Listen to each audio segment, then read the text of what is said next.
Algunas escenas de este programa han sido recreadas. La naturaleza densa y montañosa de Alaska resultó el escondrijo perfecto para un asesino feroz y sádico. Perseguía a mujeres, secuestrándolas, violándolas y torturándolas. Las cazaba como animales, para su propio y retorcido placer. La evidencia se acumula, no tienen sospechosos evidentes. El centro de comercio es bombardeado. Ted Kaczynski es arrestado. Fugitivo a un prófugo.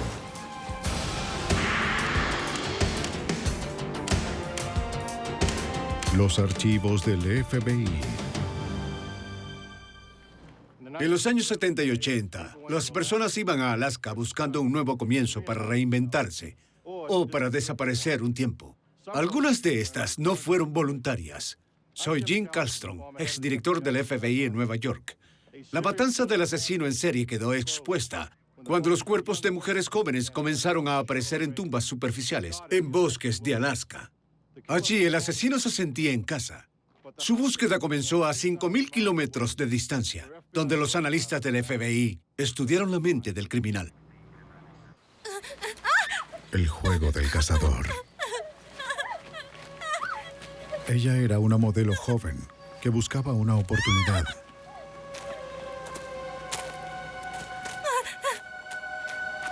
Aceptó un trabajo con un hombre que afirmaba ser fotógrafo.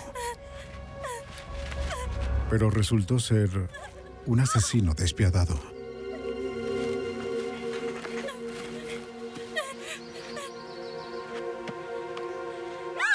No fue su primera víctima. O la última.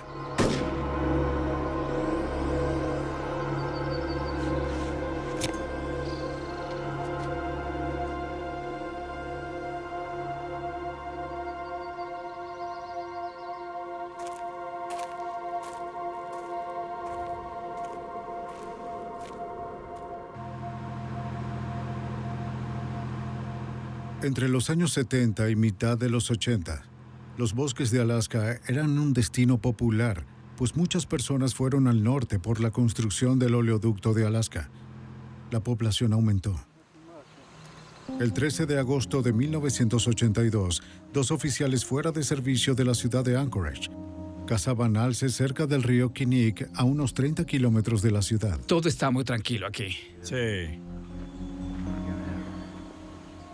Mientras avanzaban por el bosque denso, se encontraron con restos humanos parcialmente enterrados.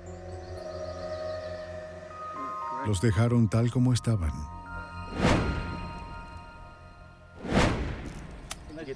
Al día siguiente, especialistas en escenas del crimen de la Policía del Estado de Alaska llegaron a la escena. Los crímenes del área caen bajo la jurisdicción del Estado. Además de ropa y vendaje elástico, los agentes encontraron un cartucho calibre .223 en la tumba superficial. El cartucho está en la arena. Los registros dentales identificaron los restos como de Sherry Morrow, de 23 años, una bailarina exótica reportada como desaparecida por su novio un año antes. Los agentes lo llamaron para darle la noticia. Su vestimenta coincidía con la que reportó en su desaparición, pero su amuleto de la suerte, un collar de oro con dije en forma de flecha que nunca se quitaba, desapareció.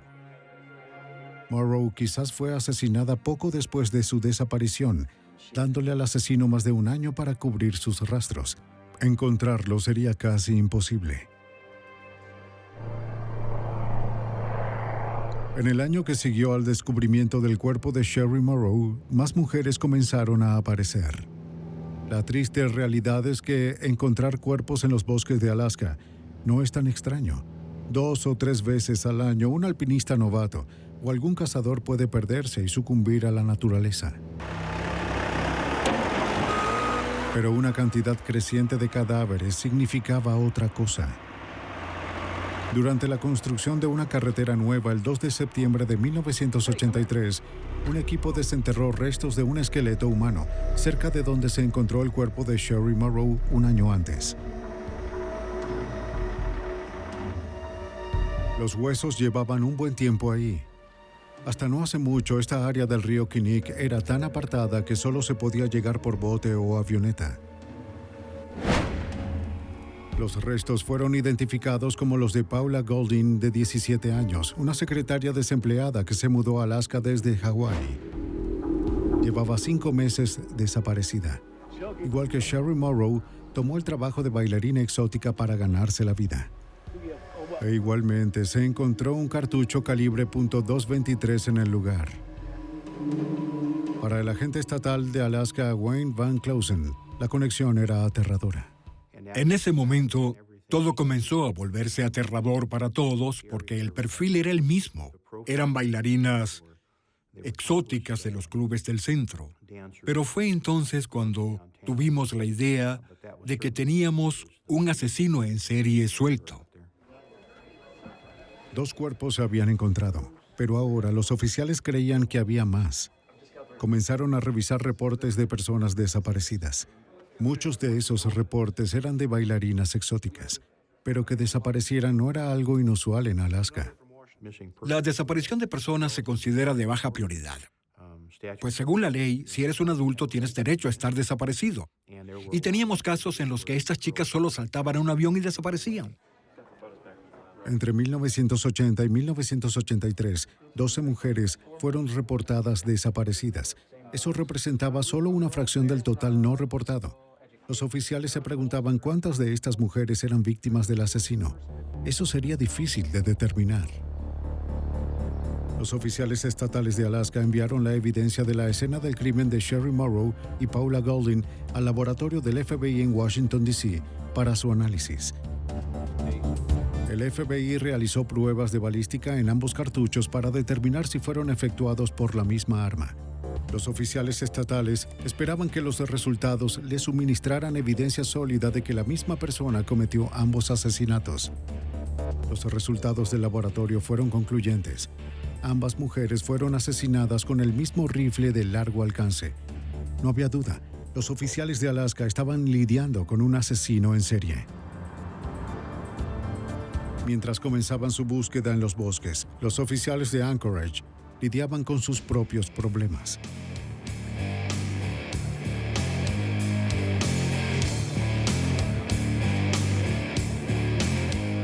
Cada ciudad tiene su lado oscuro, y Anchorage no es diferente. Excepto que en Alaska las noches son más largas y oscuras. En los 70 y los 80, Anchorage era una ciudad fronteriza. Los hombres venían a trabajar y las mujeres lo hacían para calmar su soledad. A algunas mujeres les atraían los clubes nudistas porque esperaban ganar dinero fácil. Otras, buscando algo más digno, trabajaban en los clubes hasta que algo mejor surgiera. Para muchas, eso nunca ocurrió.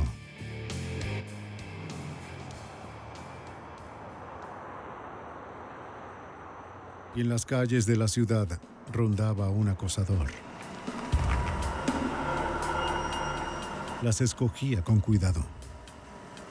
A sus víctimas casi no las echaba de menos, ya que en una ciudad conformada por forasteros resulta difícil establecer nexos.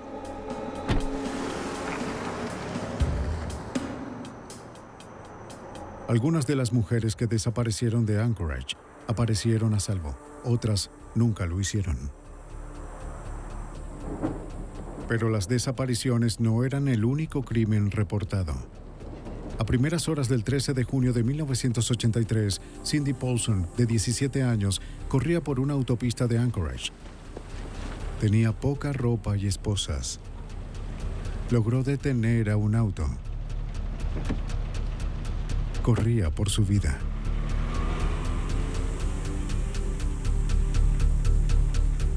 El conductor la dejó en su motel. El recepcionista llamó a la policía de Anchorage. Señorita Paulson. Un oficial le quitó las esposas y trató de calmarla. Permítame quitarle El oficial de la policía, Greg Baker, recuerda el incidente. La encontramos esposada y con poca ropa. Fue muy convincente. Estaba muy asustada, muy atemorizada. Y nos contó su historia. Paulson, que era prostituta, le dijo a Baker que resultó engañada la noche anterior. Lo describió como muy delgado, desaliñado, de 1,80 m de estatura, con lentes y tartamudo. Pensó que no parecía un tipo peligroso. Pero tan pronto se subió en su auto, la esposó y le colocó un revólver con mango de madera en su cabeza.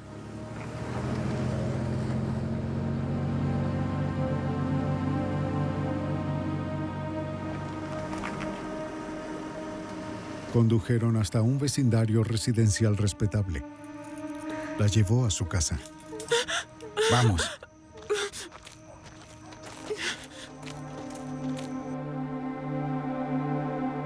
El lugar estaba bien cuidado y lleno de trofeos de caza. Tenía una cadena colgando del techo de la sala. La encadenó y la desnudó.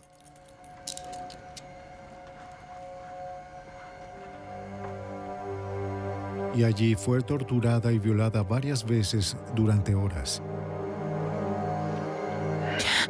Fue horrible. Luego se fue a tomar una siesta, dejándola ahí. Puso mis manos así. Pero no había terminado. Dijo que la llevaría a su cabaña en el bosque. ¡No! Si trataba de llamar la atención de alguien, la mataría y también a esas personas. ¡Muévete! Le dijo que ya tenía su coartada preparada. ¡No, por favor! Sus amigos mentirían por él. Nadie creería su historia. Se dirigieron al aeropuerto. Pudo verlo subiendo un arma a una avioneta. También vio su oportunidad para escapar. Su única oportunidad de salvar su vida.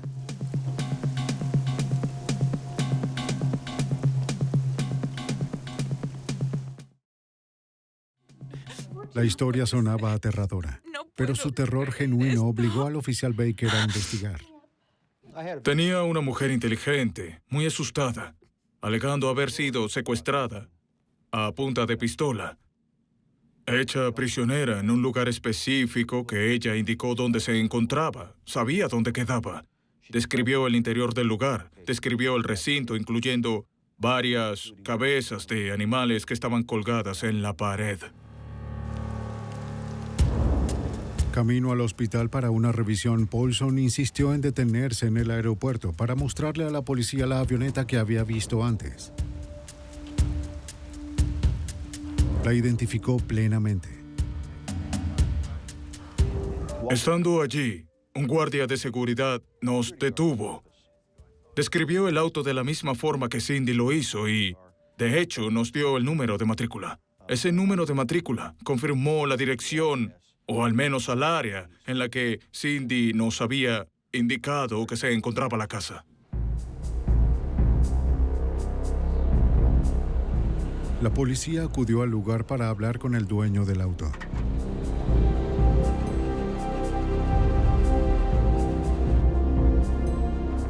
Llegaron minutos antes de que llegara a la casa, conduciendo el vehículo que Cindy Paulson describió.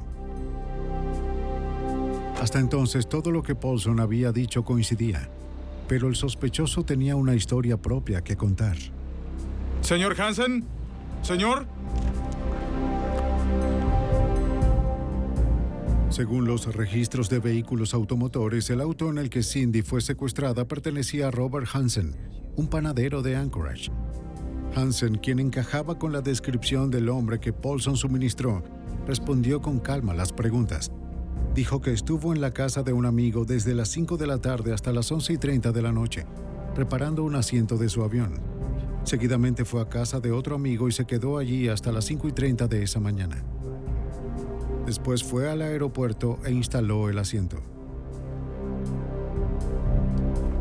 Hansen accedió a que la policía revisara su casa. De nuevo, la casa coincidía con la descripción de Paulson. Eso solo probó que había estado en la casa, no que Hansen la violó y torturó ahí. No encontraron evidencia alguna del hecho. Pero sí notaron un panel suelto. Detrás encontraron una colección de armas, pero no era de extrañar. Hansen era un cazador entusiasta. Encontraron un revólver, pero no coincidía con el que Paulson había descrito. Ni el arma, la cadena o la manta en la que fue envuelta se encontraron en ninguna parte.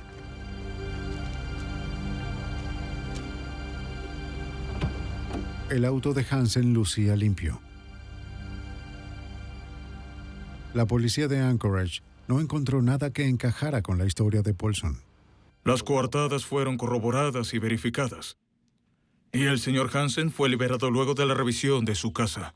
¿No encontraron nada? Paulson, alterada aún por su experiencia, pudo identificar a Hansen de una serie de fotografías. Pero cuando se le dio la oportunidad de hacer la prueba de polígrafo, se rehusó. ¿Una prueba? Su profesión le creaba un recelo inherente hacia la policía. Y a estos un recelo inherente hacia ella. No, no la haré. No creo que pueda. Sintió que nunca iba a ser tomada en serio. No creo que pueda hacerlo. Poco después se fue de la ciudad por un tiempo para tratar de dejar atrás esa pesadilla.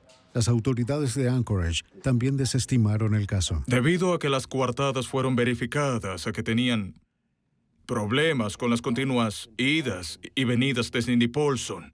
Y, por supuesto, por su estilo de vida, me enteré que el caso había sido suspendido por el Departamento de Policía de Anchorage. La policía no había reunido una evidencia sólida que conectara su historia con la de Robert Hansen. Pero para el oficial Greg Baker, esto no había terminado. Era el único oficial que creía en la historia de Paulson y no la abandonaría. El depredador de las calles de Anchorage seguía allá afuera, libre para cazar más víctimas. Hasta mañana. Robert Hansen, el sospechoso principal del secuestro y violación de Cindy Paulson, fue liberado por falta de evidencia sólida. El oficial Baker seguía intrigado. Últimamente, la policía de Anchorage lidiaba con lo que parecía algo más que reportes de mujeres desaparecidas que involucraban a prostitutas como Paulson, o bailarinas exóticas, o mujeres que escaparon. La declaración de Paulson de que estuvo a punto de ser subida a un avión solo reforzó sus sospechas inquietantes sobre Hansen. La llevó al aeropuerto donde volarían lejos, con la historia de que si mantenía las esperanzas, la regresaría y la dejaría ir. Cindy fue inteligente para saber que sería un viaje sin retorno, al igual que yo. Era solo cuestión de juntar las piezas y darse cuenta de que él era sospechoso por lo de las bailarinas desaparecidas. El supervisor de Baker suspendió la investigación sobre Robert Hansen, pero Baker no podía dejarlo así. La historia terrorífica de Cindy Paulson tenía muchos detalles como para no investigar. Nadie, excepto Baker, la escucharía. Continuó su investigación. En la superficie, Baker no encontró nada en los registros de Hansen que levantara sospechas. Se mudó a Anchorage desde Iowa hacía 16 años y abrió una panadería. Fue un gran éxito. Tenía una esposa e hijos y, excepto por su tartamudeo, se adaptó muy bien. Cuando no estaba en la cocina, Hansen disfrutaba volar su pequeña avioneta, una Cup Piper Super Cup. Ya en tierra, se dirigía al bosque. Era un buen ciudadano, no encajaba en el perfil típico de asesino en serie. Existían muchos otros vagando por Alaska que encajaban con ese perfil. Ellos no tenían compañías, no tenían familias. Hansen sí. Tenía todo que perder. Frank Rothschild era fiscal asignado en el caso de Paulson. Bob el panadero. Los agentes y la policía solían ir a esta tienda de rosquillas todo el tiempo. Solía ser un lugar conocido, tenía una panadería y todos lo conocían. Era un sujeto agradable y trabajador. Sin conocer sobre la investigación que hacía el oficial Baker en Anchorage, los policías estatales seguían buscando a su asesino en serie. Seguían encontrándose cuerpos en los bosques de Alaska. Los agentes formaron un equipo de trabajo para estudiar las semejanzas entre las mujeres desaparecidas y las víctimas del asesino. Esperaban encontrar algún elemento común que los llevara a un sospechoso. Hasta que las autoridades supieran más, le informaron a las bailarinas y a las prostitutas que actuaran sobre seguro. Por primera vez, la policía y las prostitutas estaban del mismo lado. Según Rothschild, el objetivo era preservar la vida. El deber de las fuerzas policiales era y sigue siendo asesorar a estas mujeres que trabajan en algunos de esos clubes y también en las calles para que se cuiden y advertirles que había un sujeto maniático que secuestraba y mataba personas. Un poco más de investigación reveló que el historial criminal de Hansen era extenso. 12 años antes, en 1971, fue arrestado 2 veces por secuestro, violación y asalto con arma letal. Eran crímenes que reflejaban una inquietante semejanza con lo sufrido por Cindy Paulson. Baker no pudo suministrarle esa información a su supervisor. El caso de Paulson había sido suspendido de forma oficial y Baker así desafiaba a la autoridad. Eso lo dejó sin alternativas. En aquel momento reuní todos los informes y antecedentes que pude encontrar del señor Hansen y entonces se los llevé a los agentes. Oigan, miren lo que recibí. Cuando los agentes recibieron el expediente del oficial Baker, se sintieron optimistas. El testimonio de Paulson, junto con los registros policiales de Hansen de Anchorage, lo convirtieron en el sospechoso principal en el caso del Estado. La investigación de los agentes encajaba con la de Baker. Ambos estaban lidiando con el mismo psicópata. Robert Hansen se convirtió en su principal sospechoso. Creo que todos le prestaron mucha más atención porque al observarlo lucía como un verdadero sospechoso. Tenía amplios antecedentes criminales, incluyendo algunas agresiones sexuales. El único problema era la evidencia. Aun cuando Hansen era un violento agresor sexual, sus registros no lo señalaban como alguien capaz de cometer homicidio y no existía alguna conexión que lo vinculara con Sherry Morrow, Paula Golding y las otras mujeres desaparecidas. En ese punto los agentes no tenían lo suficiente para una orden de registro. Solo sabían que 3 mujeres estaban muertas y 12 desaparecidas. Afuera acechaba un asesino en serie. Los agentes necesitaban atraparlo antes de que asesinara de nuevo. Necesitaban ayuda. Se trataba de un asesino múltiple. Y en Alaska no se tenía experiencia con esos casos. Y alguien intuyó que el FBI no solo tenía experiencia, sino que tenía una unidad diseñada específicamente para tratar de ayudar a descubrir quiénes eran estas personas. Para atrapar al asesino en su propia casa, los agentes pidieron ayuda a más de 4.500 kilómetros de distancia. Solo el FBI contaba con los recursos necesarios para entrar en la mente del asesino. Cuando los agentes estatales de Alaska determinaron que tenían a un asesino en serie en sus manos, se dieron cuenta de que no tenían la experiencia para detenerlo, pero conocían a alguien que sí. En Quantico, Virginia, se encuentra la Unidad de Apoyo Investigativo del FBI. Aquí los agentes intentan predecir patrones de conducta al analizar las acciones de un criminal. El agente retirado del FBI, John Douglas, ayudó a construir perfiles de comportamiento y aún trabaja como asesor. Sus perfiles se basan en 25 años de entrevistas con asesinos convictos, quienes le enseñaron a Douglas a pensar como ellos. Aprendió que los asesinos en serie actúan según sus fantasías de control y conquista. A medida que Douglas poco a poco gana su confianza, los lleva de regreso a la escena del crimen. Al final los haces hablar. Al principio te dan esa mirada misteriosa, regresan, vuelven a 10 años atrás, 20 años atrás, cuando cometieron el crimen y entonces fijan en ti esa mirada y sus recuerdos son tan precisos que la fantasía es lo que los hace seguir una y otra vez. Y les permite sobrevivir cuando están en prisión, así que tengo que aprovechar eso. Toma tiempo, pero una vez que estoy ahí, obtengo muy buena información. De estas entrevistas se extrajo una lista de rasgos y hábitos comunes de los asesinos en serie. Comienzan muy jóvenes con crímenes menores como piromanía o maltrato a animales. Con los años su violencia aumenta. Para cada caso nuevo, los analistas aportan su conocimiento de cómo evolucionan los asesinos. Para comprender al criminal, debes estudiar el crimen. Hay que ver si puedes obtener un análisis basado en los informes preliminares de la policía, fotos de la escena del crimen, el perfil de la víctima, los protocolos de las autopsias, revisarlo todo, revisar las fotos de la autopsia. Se realiza un análisis de todo el crimen, el nivel de riesgo que el sujeto tomó, el nivel de riesgo de la víctima, el análisis del área, quizás de la escena del crimen o tal vez de las múltiples escenas del crimen, y basado en eso, se intenta entonces obtener un tipo específico de perfil. Al examinar cada aspecto de un crimen no resuelto, un analista puede determinar características específicas del asesino, tales como edad, profesión y aspectos físicos. Los oficiales contactaron al FBI para ver si la agencia pudo realizar un análisis del asesino de Anchorage. Esperaban que el perfil afinara la investigación y aportara pistas que hubieran pasado por alto.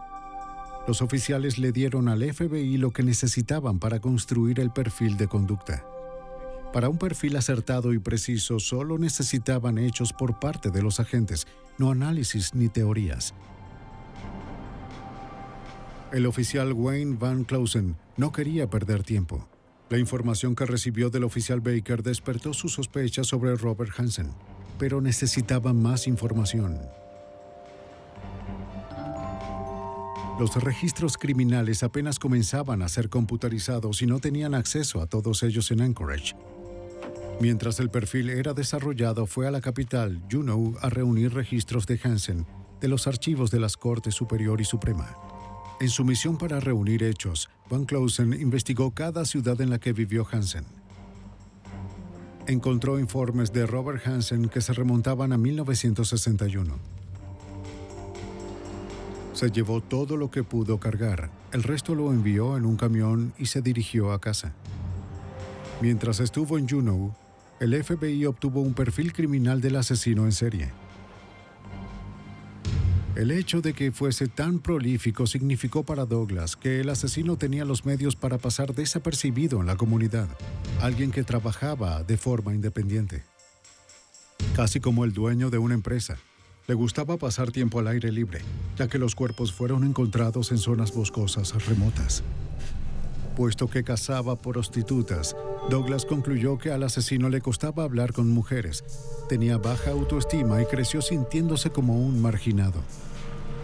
Basándose en asesinos con perfiles similares, Douglas aportó una característica específica para explicar la causa de esos sentimientos de inadecuación. Un rasgo que tenía un parecido inquietante con uno de Robert Hansen. El rasgo que nos impactó fue cuando dijeron que podría tratarse de algún tartamudo o alguien que balbuceaba, con un defecto del habla. ¿Cómo lo supieron? Fue una de las cosas que sugirieron que destacaría. Muy bien, esto es lo que tenemos. El perfil del FBI apuntaba a Robert Hansen, pero estaba por darse a conocer la deducción de Douglas. Al regresar Van Clausen, los agentes analizaron los archivos. Los registros indicaban que Hansen había pasado 3 años en un reformatorio por prender fuego al garaje de autobuses de su antigua preparatoria. Basándose en su trabajo con asesinos anteriores, los analistas del FBI informaron que el asesino tendría un historial de pirómano. ¿Tienes novio? Sí, así es. ¿Sí? El perfil describió al asesino como un inadaptado social. Los informes psiquiátricos ordenados a Hansen por la corte en sus días en el reformatorio develaron ese rasgo. Estoy algo ocupada en este momento. No quise ser grosero, ni... Su tartamudeo era una barrera social que socavaba su autoestima. Siempre que trataba de refinar su personalidad, era rechazado. Si no, llamaré a seguridad. Nunca olvidó la frustración. El perfil indicó que el asesino aprendería a vivir como un miembro más de la sociedad, mientras sus perversiones pululaban dentro de él. Su registro mostró que a sus 30 años, Hansen comenzó a trabajar en una panadería. Presumiría ante sus compañeros sobre su cleptomanía y la sensación de poder que le daba. También presumía sobre su pasión por cazar. Le daba mucho placer ejercer poder sobre su presa. acechándola y luego causándole heridas. Y mejoró mucho en el arte de matarlas, ganando prestigiosos premios. En 1967 se mudó a Alaska para iniciar una nueva vida y para mejorar la cacería. 3 años después de mudarse, sus registros indicaron que fue arrestado por intento de violación a una joven recepcionista a mano armada. No se opuso a los cargos de asalto con un arma letal.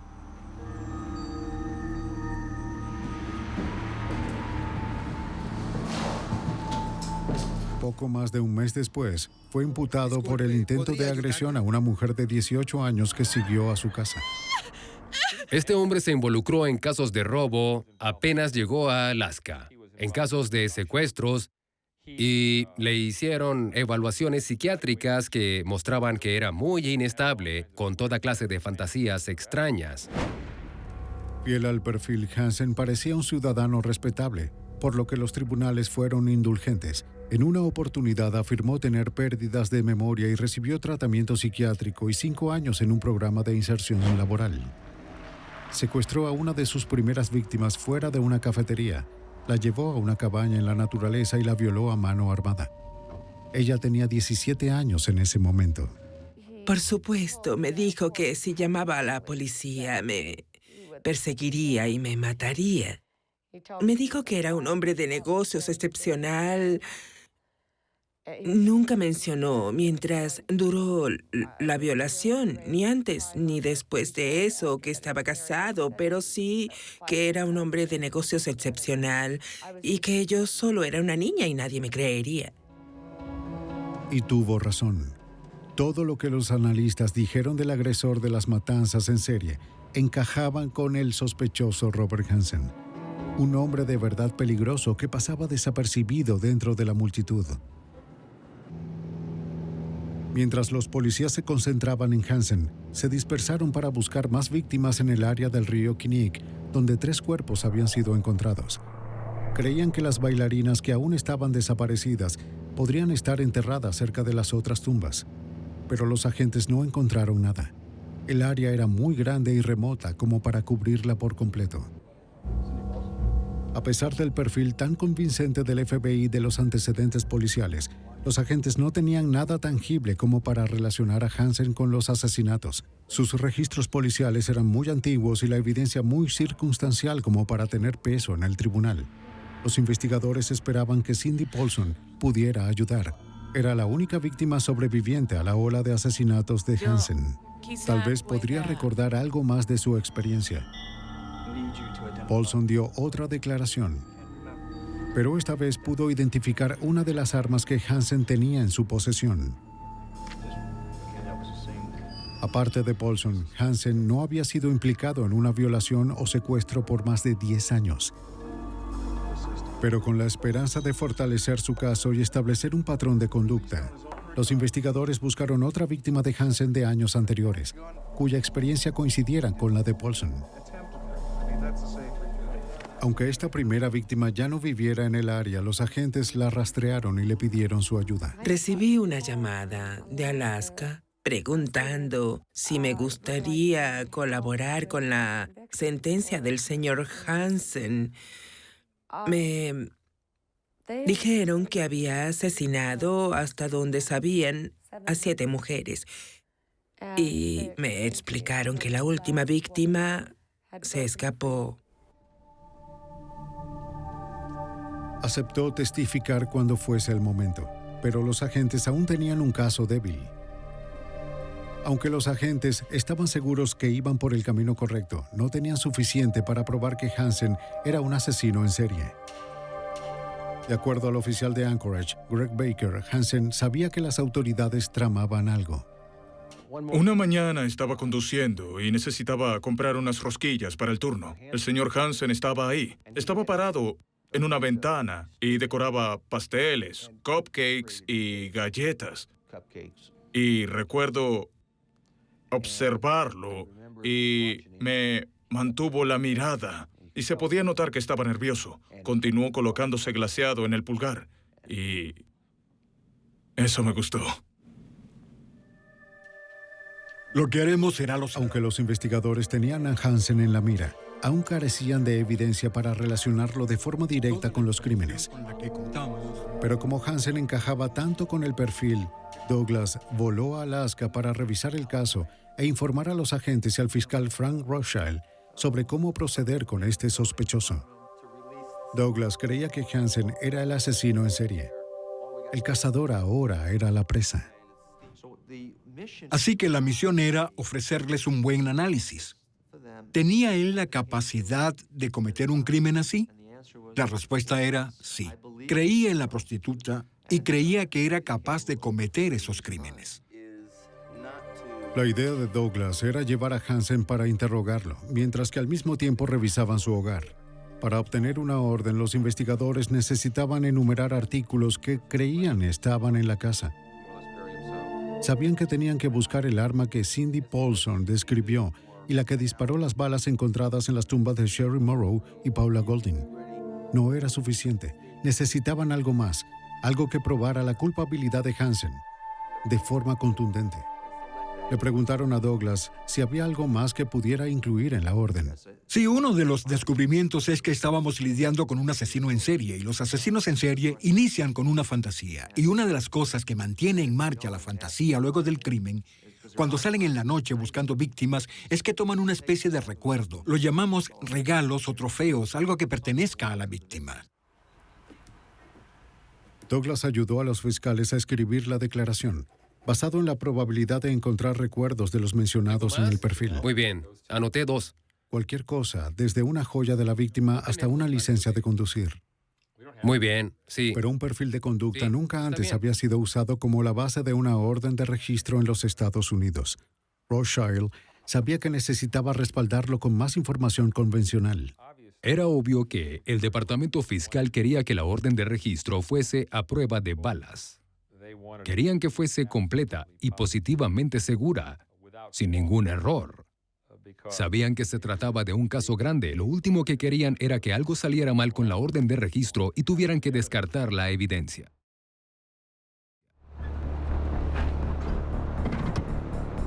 El informe se extendió 48 páginas. El juez autorizó 8 órdenes de registro para la propiedad de Hansen. Ahora solo necesitaban a Hansen. Se aprendieron su patrón, conocían su agenda. El 23 de octubre de 1983 fueron a buscarlo en la panadería. Pero Hansen no estaba allí. Quiso comenzar el día más tarde, obligando a los agentes a esperar durante 20 tensos minutos. ¡Robert Hansen! Del auto! ¿Robert Hansen? Policía de Alaska, por favor, aléjese del vehículo. Al pedirle que los acompañara para interrogarlo, no se resistió. La sala de interrogación ya estaba lista para él. El objetivo era mantenerlo fuera de control, esperando que hiciera una confesión y así evitar un prolongado caso legal. Douglas ayudó a los agentes a diseñar la sala de interrogación para causar el mayor impacto psicológico. Fotos de las escenas del crimen y objetos relacionados se dispersaron por el lugar para que Hansen los viera antes de la entrevista. En el momento preciso, los agentes Señor llegaron Hansen. e iniciaron el juego mental. El FBI asesoró a Rothschild sobre cómo hacerlo. Hay que hacer preguntas para generar más discusión. Esa fue la estrategia de juego número 1. Era obvio que sabíamos que todos los casos eran investigados. Y queríamos hacerlo hablar en específico sobre cada uno de ellos. Él trató de sondearnos para determinar qué sabíamos. Pude ver que su estrategia era tratar de ver qué sabíamos y seguirnos el juego. Mi estrategia, por supuesto, era descubrir lo que él sabía. Mientras Rothschild trataba de que Hansen se abriera y confesara, los agentes ejecutaban la orden de registro. Su esposa estaba en casa. Los agentes fueron muy precavidos, filmando todo el procedimiento. Lo que buscaban podía estar en cualquier parte, incluso a plena vista.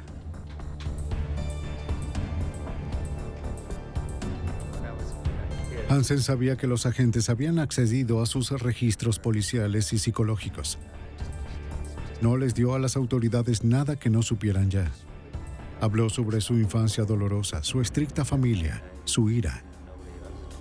Admitió recoger a bailarinas y prostitutas a principios de los 70 y lo mucho que le enfurecía que trataran de aumentar sus tarifas, pero negó amenazar a ninguna de ellas. No admitió nada. Mientras Hansen contaba su historia y su casa era revisada a fondo, otros agentes se dirigieron a su panadería y al aeropuerto para revisar su avión. Ambos lugares estaban limpios. La casa fue el punto principal de la investigación. El registro cuidadoso de la habitación en la segunda planta produjo un descubrimiento curioso e inquietante.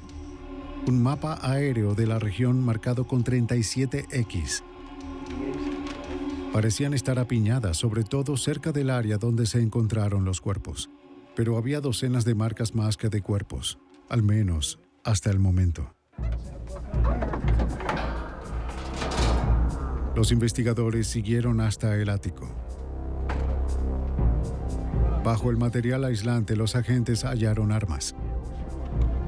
Entre las que encontraron estaban un pequeño rifle 14 Ruger .223, como el usado para asesinar a Sherry Morrow y a Paula Golding, y un revólver con mango de madera parecido al que Cindy Paulson describió. ¿Diga? El equipo de búsqueda le informó a Van Closen las buenas noticias. ¿Les resulta familiar? ¿Las ha visto antes? La red se estaba cerrando sobre Hansen. Y él lo sabía, pero no estaba listo para hablar aún. El interrogatorio continuó por horas. No parecía probable alguna confesión. Yo nunca la he visto. Mientras los agentes recolectaban evidencia, el caso se esclarecía más. Una amiga y vecina de Hansen se acercó, curiosa por lo que sucedía. Estaba asombrada por las noticias. Luego hizo una confesión que destruyó la última parte de la historia de Hansen. Les contó a los agentes que su esposo apoyó a Hansen con su coartada, la noche del secuestro de Cindy Paulson. Mintió para proteger a su amigo sin caer en cuenta de lo grave que eran los cargos en su contra. El esposo llamó después a la policía y se retractó de su declaración. La coartada de Hansen se evaporó. A medida que la búsqueda continuaba, los agentes encontraron la evidencia más incriminatoria hasta ese momento. Una evidencia que Douglas sabía que debía estar por ahí en alguna parte. Encontraron el collar de Sherry Morrow y otras pertenencias de las mujeres asesinadas o desaparecidas. Habían encontrado el alijo de trofeos de Hansen. Los investigadores llamaron a la estación. A pesar de que tenían a Hansen donde querían, seguía sin confesar. Pero tenían lo suficiente para encerrarlo por el caso de Cindy Paulson. La fianza se fijó en $5,000. Ahora los investigadores tenían tiempo para armar el caso en contra de Hansen como un asesino en serie. Llamaron a la víctima anterior para ver si aún quería cooperar. En ese momento ellos pensaron que había asesinado a 11 mujeres, que si seguía interesada en ser testigo, pero sentían que en verdad me necesitaban porque él no había confesado. ¿Hay noticias? 3 puntos en el mapa encontrado en su habitación coincidían con las ubicaciones de los cuerpos encontrados por los agentes. Otra X marcaba la ubicación de un cuerpo encontrado por la policía de Swart años antes. Se presumió que las X restantes señalaban las tumbas de más víctimas, docenas de ellas. Observar el mapa, sin duda, era escalofriante. Porque creíamos en el mapa. El mapa era un conteo de cuerpos. Él mantuvo el rastro.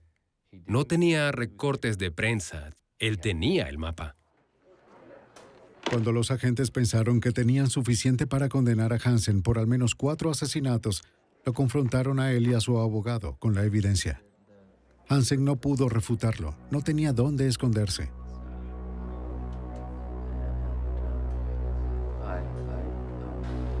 Al fin, era momento de confesar.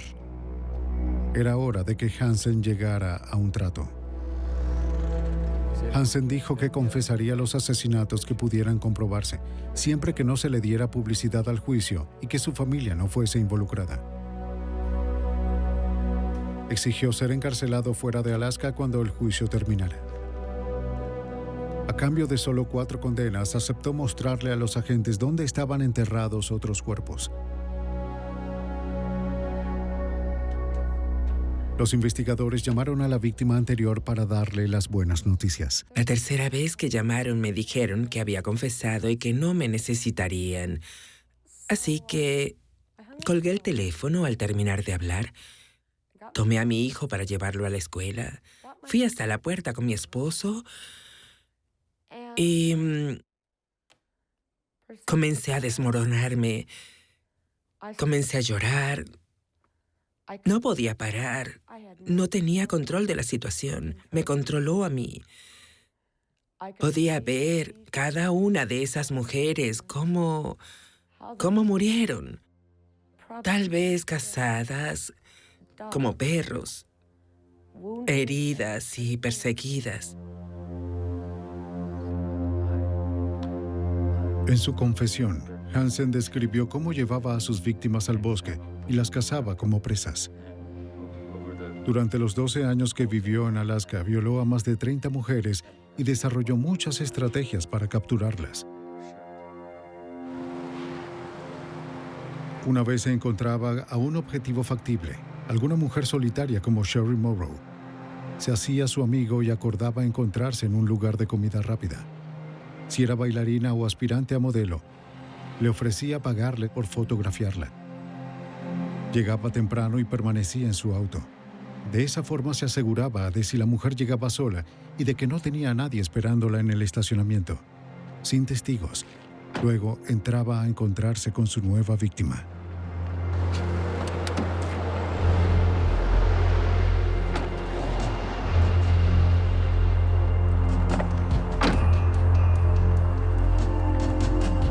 Una mitad de las esposas ya estaba sujeta al asiento. Hansen, de forma muy rápida, colocaba la otra mitad en la muñeca de la víctima, mientras sacaba su arma al instante y la apuntaba.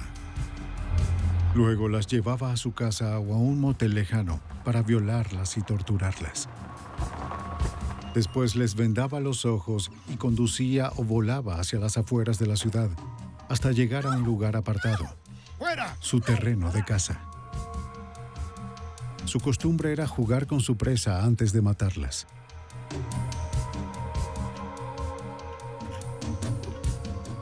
Hansen confesó que en el verano del año 83 diseñó lo que llamó su plan de verano. Enviaba a su familia lejos para llevar a sus víctimas a la casa. Una vez que terminaba con ellas, se deshacía de ellas en la naturaleza. Cierra la 26. El 27 de febrero de 1984, Robert Hansen fue condenado por asesinar a 4 mujeres y sentenciado a 461 años de cadena perpetua sin libertad condicional.